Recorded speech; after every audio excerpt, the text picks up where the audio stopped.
келме, жақсы жарайсыңдар балалар. Бүгінгі біздің сабағымыз, ашық сабағымыздың тақырыбы Ахмет Байтұрсынұлы атамыздың 150 жылдық мерейтойына арналған ұлттың ұлы ұстазы атты ашық тәрбие сағатымызды ашық деп жариялауға рұқсат етіңіздер. Ең алдыменен сабағымызды бастамас бұрын еліміздің ән ұранымен бастасақ балалар, орнымыздан тұрамыз.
Ал енді бүгінгі ұлттың ұлы ұстазы Ахмет Байтұрсынұлы атамыздың өмірі мен шығармашылығына бүгінгі сабағымызды арнайтын боламыз. Ең алдыменен ой қозғау мақсатында сіздерге балалар мынандай сұрақ қоймақшымын. Ұлтжандылық дегеніміз не, отансүйгіштік дегеніміз не, және еркіндік дегеніміз не?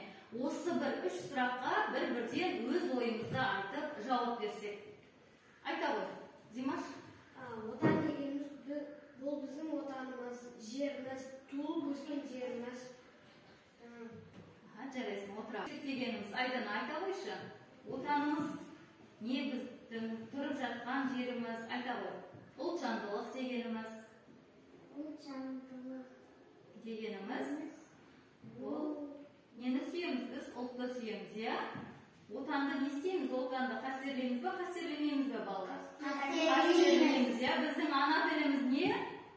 Ана тіліміз қандай тіл? Қазақ тілі ана тіліміз. Дұрыс балалар, отыра қойыңдар. Ал енді Ахмет Байтұрсынұлы атамыз біздің әліпбиіміздің атасы, иә? Оны барлығымыз білеміз. Ең алғашқы әліпбині жасаған міне бізге Ахмет Байтұрсынұлы атамыз болады. Ол қай жылдары өмір сүрді? Айта қойшы, Димаш. Ахмет Байтұрсынұлы 1873-1938 жылдары өмір сүрді. Жарайсыңдар. Ақылым, иә?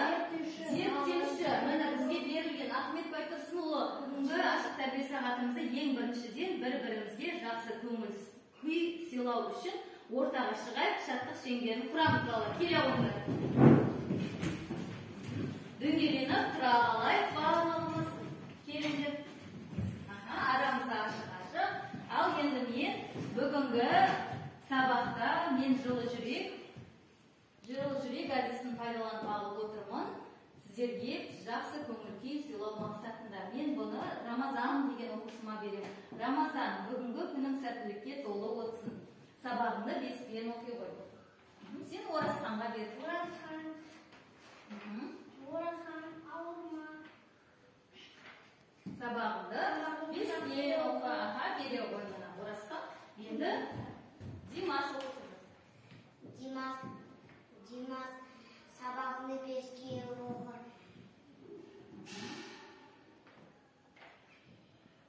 Бере ғой. Ал енді Димаш оны қабыл алды. Бүгін сабағың беспен өтсін. Бүгінгі сабақтарда 5 деген баға алды. Айнара, сен сабағыңды беске оқы, армандарына жете бер. Көп арман болса, сол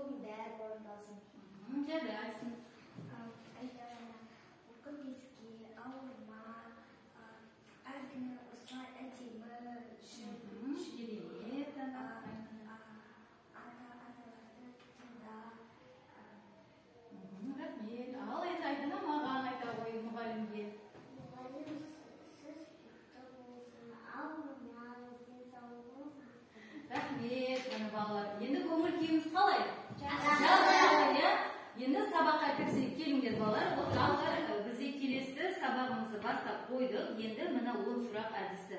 Осы әдістер арқылы біз Ахмет Байтұрсынұлы атамыздың қандай аудармалары бар, қай жылы дүниеге келді, соның барлығын білетін боламыз.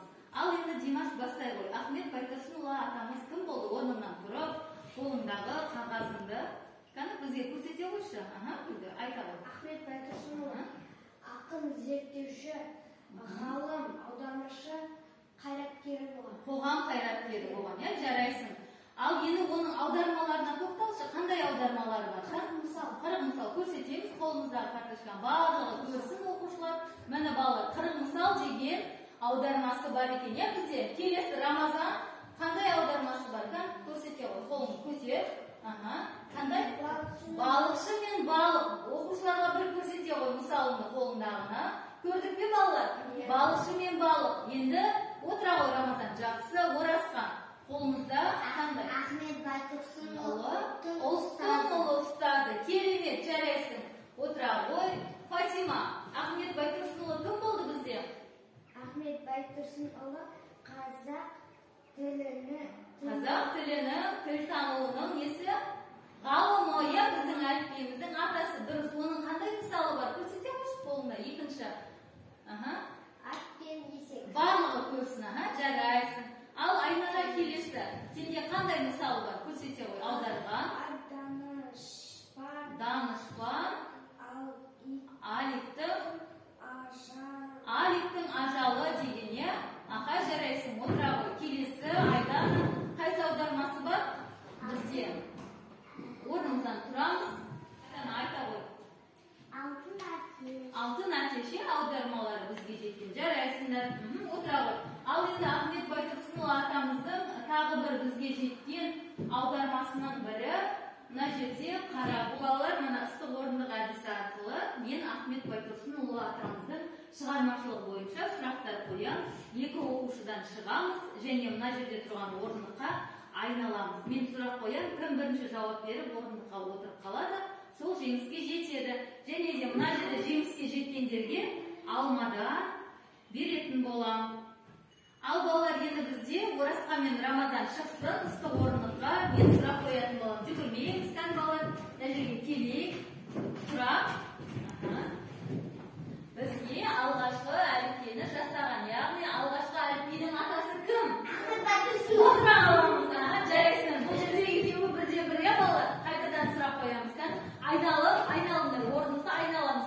1, 2, 3 айнала келесіңдер. Мен сұрақ қоям. Ахмет Байтұрсынұлының аудармасының бірін айта ғой. Қайсысы? Дұрыс.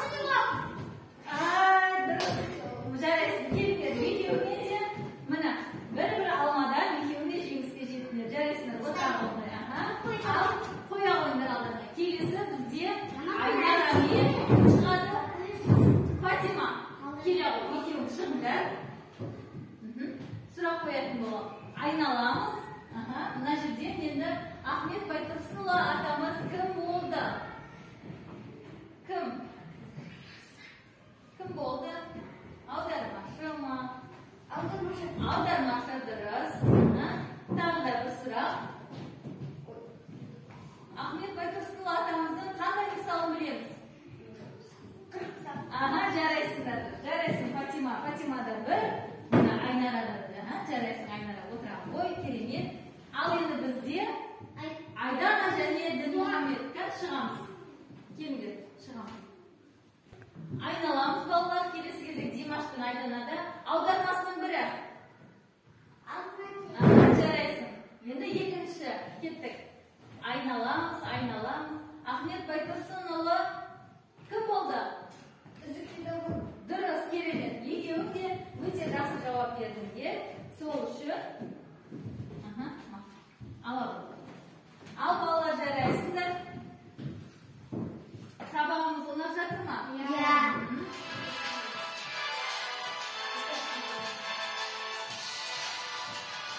Жақсы байлау, көп тілем, көп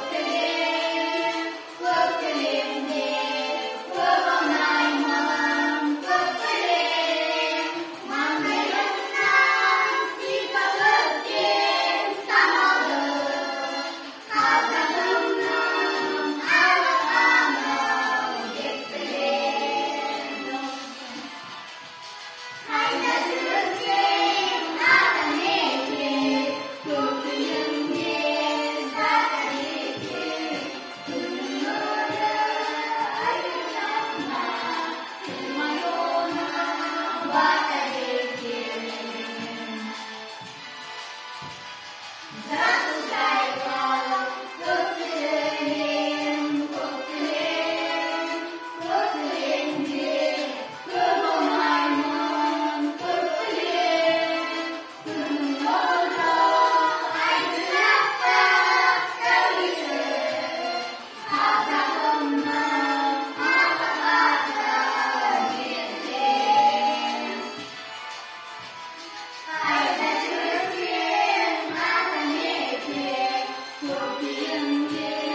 Сәлеметсіз ме?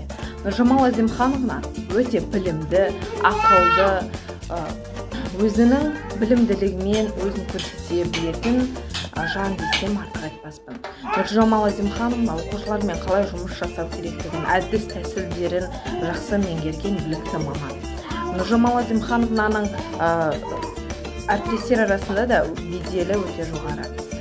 Нұржамал Әзімхановна жалпы оқушылармен қалай жұмыс жасау керектігін өте жақсы біледі. Біз оны сыйлаймыз, құрметтейміз және оған алдағы өмірде үлкен табыстар, жетістіктер тілейміз.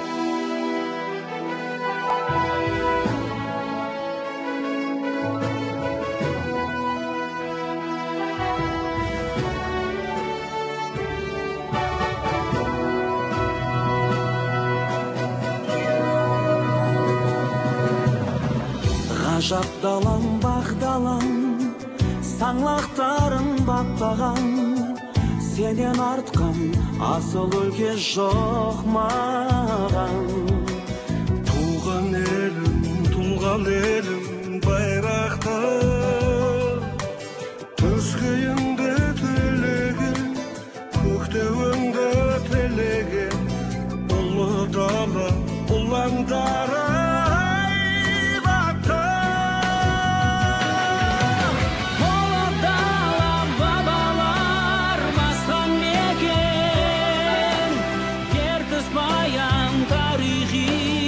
Dastан мекен